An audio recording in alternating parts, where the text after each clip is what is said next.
कि to nation theory का concept किसने दिया था? भारत बंटता नहीं, भारत एक ही रहता, इनके पूर्वजों ने उसको बांटा। योगी सरकार ये सोच रही है कि अगर हम कुछ गलत करेंगे भी तो जज तो बिक ही जाएगा, खरीद लेंगे, क्या दिक्कत है? और पैसे की कमी तो भारतीय जनता पार्टी के पास है ही नहीं। अदा ऐसा तो नहीं है कि 2-4 साल के बाद में ये हिंदू राष्ट्र वालों को भी पागल बना दे, सबको पागल बना दे और गुजरातिस्तान नाम का राष्ट्र डिक्लेयर कर दे। तो देश के सम्मान को अगर कोई लात मार रहा है तो केवल भारतीय जनता पार्टी। जिस तरीके से जजों के घर में 15-15 करोड़ रुपए नगद मिल रहा है, तो देश की जनता कहीं ना कहीं इस बात को सोच रही है कि क्या पूरा का पूरा कानून सिस्टम बिक चुका है। हमारे देश में कुछ गुंडों को वो लाइसेंस दे चुकी हैं सरकारें कि आप कहीं भी जाइए, किसी के भी कपड़े उतरवाइए, कुछ भी करिए, आपको पूरा लाइसेंस है। तो सर, यादव कथावाचक विवाद और उसके बाद मुजफ्फरनगर ढाबा विवाद, कैसे देख रहे हैं दोनों विवाद, वो भी उत्तर प्रदेश से निकलकर सामने आए? देखिए 2027 आने वाला है, तो ये तो आपको पता ही होना चाहिए कि ये विवाद तो अभी 2 साल तक बढ़ने वाले हैं। इसमें कोई दो राय होनी भी नहीं चाहिए, क्योंकि जब भी चुनाव आता है, चुनाव का लाभ लेने के लिए हिंदू मुस्लिम करना बहुत ज़रूरी है भारत में, पाकिस्तान करना बहुत ज़रूरी है, चाइना करना बहुत ज़रूरी है, खालिस्तान करना बहुत ज़रूरी है। ये सारी ना कुछ मतलब कंटेंट है, जैसे कहते हैं ना सब्ज़ी में नमक ना डालो, मसाला ना डालो तो सब्ज़ी नहीं बनती। तो हमारे देश की राजनीति में अगर ये सब चीज़ें नहीं होंगी तो हमारे देश की राजनीति आगे बढ़ नहीं पाएगी। तो ये इन चीज़ों को पार पाकर जो सपना हमारे देश के क्रांतिकारियों का था, भगत सिंह का था, सुखदेव का था, राजगुरु का था, चंद्रशेखर आज़ाद का था, उनका जो ड्रीम था उसको पूरा करने, जो लोग पूरा करना चाहते हैं वो इन चीज़ों को पार पाकर ही पूरा कर पाएंगे। लेकिन इससे इन चीज़ों से पार पाना इतना आसान नहीं है, और इनके बिना हमारे देश में अभी आज की तारीख में अगर हम बात करें तो चुनाव लड़ पाना भी संभव नहीं है। लेकिन सर, अभी चुनाव 27 में दूर है, लेकिन उससे पहले यादव कथावाचक की पिटाई का मामला सामने आता है। आखिर क्या सिर्फ ब्राह्मण ही हैं जो कथावाचक बन सकते हैं या कथा पढ़ सकते हैं? देखिए ऐसा नहीं है। अगर आप ये बात कहते हैं कि केवल ब्राह्मण ही कथा करेंगे तो क्या ब्राह्मण जो राजनीति में, उनको राजनीति छोड़ देनी चाहिए? क्या जो ब्राह्मण व्यापार करते हैं उनको व्यापार करना छोड़ देना चाहिए? क्या जो ब्राह्मण खेती करते हैं, कारोबार करते हैं, उनको वो छोड़ देना चाहिए? ऐसा तो नहीं है। संविधान ने सबको बराबर अधिकार दिया है, सबको बराबर अधिकार दिया है कि आप कुछ भी काम अपनी मर्जी से चुन सकते हैं। आप पत्रकार हैं, मैं बहुत सारे ब्राह्मण पत्रकार हैं जिनको मैं इंटरव्यू देता हूँ, तो जब वो क्या उनको पत्रकारिता छोड़ देनी चाहिए? तो ये मुख्य सवाल है, और मुझे लगता है कि कहीं ना कहीं संविधान की रक्षा करने में देश की सरकार जो है कहीं ना कहीं कमज़ोर पड़ रही है। हो सकता है कि वो खुद कुचलने का काम भी कर रही हो, ये भी हो सकता है, लेकिन ये बहुत सारी चीज़ें हैं जो समय समय पर हमें समझनी पड़ेगी। लेकिन बीजेपी सर चुनावों के दौरान तो कहती है कि हिंदू एकजुट हो जाइए, बटेंगे तो कटेंगे, लेकिन अब ब्राह्मण और ये बनाम यादव जो देखने को मिल रहा है यूपी के अंदर, क्या ये बीजेपी की नाकामियाँ बता रहा है? देखिए मैं इसमें कहना चाहूँगा कि केवल बीजेपी के अलावा ना प्रशासन में बैठे हुए लोग, जो IAS ऑफिसर्स बैठे हुए हैं, जिनके ऊपर ये जिम्मेदारी है, पुलिस के डिपार्टमेंट के लोग हैं जिनकी ये जिम्मेदारी है, जिन्होंने संविधान की शपथ ली है। नेताओं का क्या है, 5 साल बाद चले जाएंगे, इनका कुछ नहीं जाने वाला। लेकिन असलियत में अगर देश आज गर्क में जा रहा है तो इक्वली जिम्मेदारी उन प्रशासन के अधिकारियों की भी है जो प्रशासन में बैठे हुए हैं। नेताओं की तो है, लेकिन नेताओं को तो केवल कुर्सी से मतलब है, कुर्सी आनी चाहिए। कोई भी पार्टी, उसको केवल कुर्सी से मतलब है। लेकिन उसके बाद जो ये कांवड़ यात्रा में नाम वाला फरमान योगी सरकार का, ऐसे कैसे देखते हैं? क्या नाम की पहचान होनी चाहिए?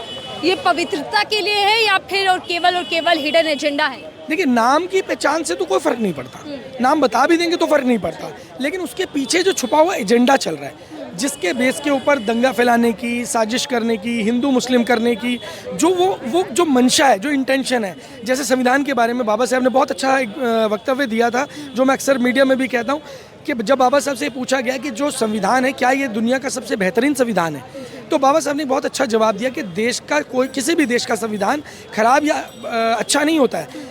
अगर किसी भी संविधान को लागू करने वाले लोग अच्छे होंगे, अगर संविधान अच्छे हाथों में होगा तो संविधान अच्छे तरीके से लागू किया जाएगा तो संविधान अच्छा कहलाएगा, और संविधान लागू करने के लिए अगर गलत हाथों में होगा तो संविधान खराब कहलाएगा। तो इसी तरीके से हमें चीज़ों को समझना पड़ेगा। लेकिन संविधान की दुहाई तो बीजेपी देती है।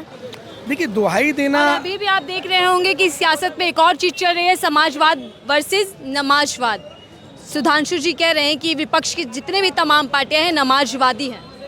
देखिए मैं पहले तो यहाँ आपको एक बात के लिए कहना चाहूँगा कि कोई भी सरकार है, कोई भी सरकार ये नमाजवाद या समाजवाद की तो बात कर रही है, लेकिन गरीब के रोज़गार की बात नहीं कर रही है। गरीब की कमाई को कैसे बढ़ाया जाए, कैसे उसकी जेब में 2 पैसे एक्स्ट्रा आ जाए, कैसे वो अपने बच्चे को कुछ पोषण की चीज़ें खिला पाए, कैसे अपने बच्चे को अच्छे कपड़े पहना पाए, इसके ऊपर तो कोई बात ही नहीं कह रहा है। समाजवाद नमाजवाद से ऊपर निकलना पड़ेगा। मैंने यही तो बोला, हमारे देश के क्रांतिकारियों के सपने क्या थे, वो देश को बांटना नहीं चाहते थे, इसलिए भगत सिंह ने अपनी जान नहीं दी थी। भगत सिंह ने फांसी का फंदा इसलिए चूमा था कि उसके अगर वो देश आज़ाद हो जाएगा तो देश को संभालने के लिए उनकी सोच जैसे युवा आगे आएंगे, भगत सिंह की सोच जैसे युवा आगे आएंगे और देश की तरक्की होगी। तो खुद राजनीति बदलने का दावा करती है कि पहले जंगल राज था, अब सबके साथ सबके विकास वाली नीति के साथ देश बढ़ रहा है। डबल इंजन मतलब विकास की गारंटी, तो यूपी से लेकर बिहार हो या फिर दिल्ली, तमाम जगह विकास की गारंटी मिल रही है। देखिए विकास हो तो रहा है। दिल्ली में 10,000 झुग्गियों को तोड़कर बच्चों को, जब 42 डिग्री 45 डिग्री का टेम्परेचर था, उस वक्त में बच्चों को रोड पर छोड़ दिया गया मरने के लिए, भूखे मरने के लिए। उनकी किताबें घरों के अंदर दब गई, उनकी शिक्षा छीन ली गई। तो ये क्या है? इसको अब 4 इंजन की सरकार बोले या डबल इंजन। अब डबल इंजन की बात कर लेते हैं, यूपी की बात कर लीजिए। उन्नाव का केस किससे छुपा हुआ है? कुलदीप सिंह सेंगर का केस किसी से छुपा हुआ नहीं है। उसके बाद आपको बात करें हाथरस का केस, जब देश की बेटी को आधी रात को जला दिया जाता है। तो ऐसी बहुत सारी घटनाएं हैं देश के अंदर। जंतर मंतर की बात करें, हमारे देश का सम्मान गौरव बढ़ाने वाली बेटियां, पहलवान बेटियां, जिसमें विनेश फोगाट का एक नाम आता है, किस तरीके से रोड से घसीट कर उन लोगों को उठाया गया, उनके कपड़े तक फाड़ दिए गए। तो देश के सम्मान को अगर कोई लात मार रहा है तो केवल भारतीय जनता पार्टी। चलिए, इन मुद्दों के साथ साथ सर वापस कांवड़ यात्रा पर आते हैं। कांवड़ यात्रा में नाम की पहचान हुई है, पूरा आदेश पिछले साल भी दिया गया, लेकिन सुप्रीम कोर्ट की दखल के बाद इस पर रोक लगा दी गई। अब इस रोक को, इस आदेश को यूपी सरकार क्यों मानना नहीं चाहती? क्या है पीछे की राय? क्या वो सुप्रीम कोर्ट का भी अपमान कर रही है? देखिए आज की तारीख में ना, वैसे मैं ये तो नहीं बोलूँगा कि सभी जज बिके हुए हैं, लेकिन जिस तरीके से जजों के घर में 15-15 करोड़ रुपए नगद मिल रहा है, तो देश की जनता कहीं ना कहीं इस बात को सोच रही है कि क्या पूरा का पूरा कानून सिस्टम बिक चुका है? क्या सभी जज बिक चुके हैं? इंसाफ गरीब आदमी के लिए बचा ही नहीं है, केवल पैसे वाले के लिए इंसाफ रह गया है। पैसे वाला व्यक्ति जो जजों से जाके पार्टी में मिलता है, बड़े वकीलों से पार्टी में जाकर मिलता है, साठगांठ करता है, हाई कोर्ट के जज बिक जाते हैं, क्या सुप्रीम कोर्ट के जज भी बिक जाते हैं? तो ये सारे जो सवाल है ना, ये बहुत इंपॉर्टेंट सवाल है जिनको हमें सोचना पड़ेगा। जी, ये एक अलग विषय है, लेकिन क्या योगी सरकार खुद को अदालत से ऊपर मानती है? मैं उसी पे आ रहा हूँ। अभी आपने माइक उधर उस तरफ घुमा दिया। योगी सरकार ये सोच रही है कि अगर हम कुछ गलत करेंगे भी तो जज तो बिक ही जाएगा, खरीद लेंगे, क्या दिक्कत है? और पैसे की कमी तो भारतीय जनता पार्टी के पास है ही नहीं। अदानी इस जेब में, अंबानी इस जेब में, पैसे से सत्ता और सत्ता से पैसा, यही तो खेल चल रहा है। लेकिन सर, कपड़े उतरवाकर पहचान करना, क्या इस पूरी घटना से कुछ और भी याद आ रहा है आपको? और इस घटना को लेकर क्या कहेंगे? उत्तर प्रदेश उत्तम प्रदेश का दावा किया जाता है, विकास के नंबर 1 उत्तर प्रदेश बन चुका है, ये भी दावा किया जाता है, और वहाँ से घटना आना यूपी का हाल कितना बयां कर रहा है? देखिए, कपड़े उतरवाने की जब आप बात करते हैं ना, तो आपको पहलगांव की घटना याद आएगी। पहलगांव में आतंकियों ने क्या किया था? पहलगांव में आतंकियों ने आम जनता के कपड़े उतरवाए थे, और आज कहीं ना कहीं हमारे देश में कुछ गुंडों को वो लाइसेंस दे चुकी हैं सरकारें कि आप कहीं भी जाइए, किसी के भी कपड़े उतरवाइए, कुछ भी करिए, आपको पूरा लाइसेंस है। तो ये चीज़ें आपको सोचनी होंगी कि ये जो लाइसेंस सरकारें बांट रही हैं, नेता बांट रहे हैं, अपने गुंडों को बांट रहे हैं, तो कहीं ना कहीं इसको रोकथाम के लिए देश की आम जनता को जागना होगा, उन लोगों को आगे आना होगा जो भगत सिंह को मानते हैं, और भगत सिंह को जानना होगा, भगत सिंह को पढ़ना होगा, ताकि इन लोगों को आप रोक पाएं। हाँ, लेकिन सर, नाम वाली मुहिम को चलाने के लिए सरकार और प्रशासन को एक्टिव होना चाहिए, लेकिन एक्टिव हो रहे हैं हिंदू संगठन। और गुंडागर्दी की जो तस्वीर है वो आपने भी देखी होगी।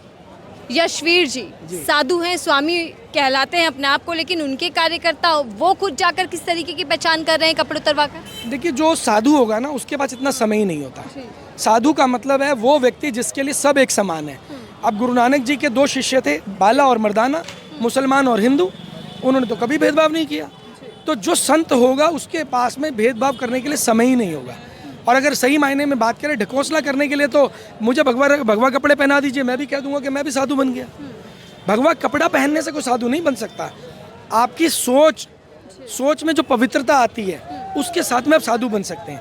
तो साधुओं के नाम पे जो लोग ढकोसला कर रहे हैं, साधुओं को बदनाम करने का काम कर रहे हैं, कहीं ना कहीं सरकार को सख्ती का रवैया अपनाना चाहिए, और प्रशासन को अपनी जिम्मेदारी निभाते हुए अगर कुछ जांच करनी भी है तो प्रशासन जांच करे ना, क्या समस्या है? पब्लिक मना थोड़ी करती है, जहाँ प्रशासन आता है हम पूरी मदद करते हैं, हर कोई कोऑपरेट करता है। लेकिन इस वीडियो को देखने के बाद क्या सर मन में ये भी सवाल उठने लगा है कि क्या योगी सरकार ने उत्तर प्रदेश की कानून व्यवस्था का ठेका साधु संतों को, हिंदू संगठनों को दे दिया है? वो तो मैंने आपको बताया ना, लाइसेंस बटा हुआ है, लाइसेंस बटा हुआ है। यूपी के अंदर आप किसी भी महिला को उठा करके बलात्कार कर सकते हैं, यूपी के अंदर आप किसी भी बेटी को उठाकर उसकी हत्या कर सकते हैं, यूपी के आप अंदर किसी का भी अपहरण कर सकते हैं, यूपी के अंदर आप किसी की भी हत्या कर सकते हैं, यूपी के अंदर आप किसी के ऊपर भी बाल काट करके उसे गंजा कर सकते हैं, उसके ऊपर मूत्र कर सकते हैं, यूपी के अंदर आप कुछ भी कर सकते हैं। सभी लाइसेंस यूपी में अवेलेबल है। और यूपी में क्यों, अब तो जहाँ जहाँ भाजपा की सरकार जा रही है वहाँ ये लाइसेंस उपलब्ध होते जा रहे हैं, देश की जनता ले सकती है। मैं छोटी सी राय इस पर भी चाहूँगी सर, संविधान का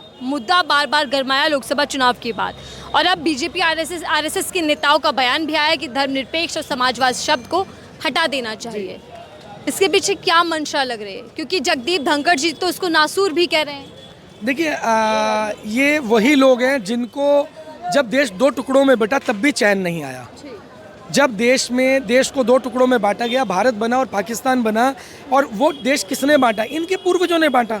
टू नेशन थ्योरी, अगर आपके व्यूअर्स सुन रहे हैं तो उनको सर्च करना चाहिए कि टू नेशन थ्योरी का कॉन्सेप्ट किसने दिया था।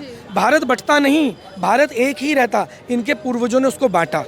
और आज की तारीख में ये हिंदू राष्ट्र अलग करना चाहते हैं, गोरखालैंड अलग करना चाहते हैं, खालिस्तान अलग करना चाहते हैं, ये तो पता नहीं हज़ारों टुकड़ों में देश को बांटना चाहते हैं। और तो और अभी गुजरातिस्तान मैंने सुना है, एक नया वर्ड है गुजरातिस्तान के, गुजरात में सारा पैसा इसलिए लेके जा रहे हैं कि गुजरातिस्तान नाम का एक देश अलग करने वाले हैं। लेकिन गुजरात मॉडल पर तो बीजेपी ने पूरे देश भर में कब्जा सत्ता हासिल की। देखिए ना पैसा कहाँ जा रहा है, सारा पैसा गुजरात में जा रहा है। तो ये अभी मतलब चीज़ ना, लोगों में जनता पूछ रही है कि सारा पैसा गुजरात में जा रहा है, कहीं ऐसा तो नहीं है कि 2-4 साल के बाद में ये हिंदू राष्ट्र वालों को भी पागल बना दे, सबको पागल बना दे और गुजरातिस्तान नाम का राष्ट्र डिक्लेयर कर दे? तो कुछ भी कर सकते हैं ये। ठीक है, धन्यवाद सर। देखिए, एक तरफ तो उत्तर प्रदेश सरकार के दावे हैं उत्तर प्रदेश की कानून व्यवस्था को लेकर, लेकिन दूसरी तरफ यूपी से निकल कर आ रही खबरों को लेकर, घटनाओं को लेकर भी कई सवाल हैं कि आखिरकार यूपी के अंदर आतंकवाद या फिर जो गुंडागर्दी है उसका पैमाना बढ़ता क्यों जा रहा है और वहाँ कानून व्यवस्था पूरी तरीके से पस्त क्यों है। इस रिपोर्ट को लेकर आपकी क्या राय है, जरूर साझा कीजिएगा।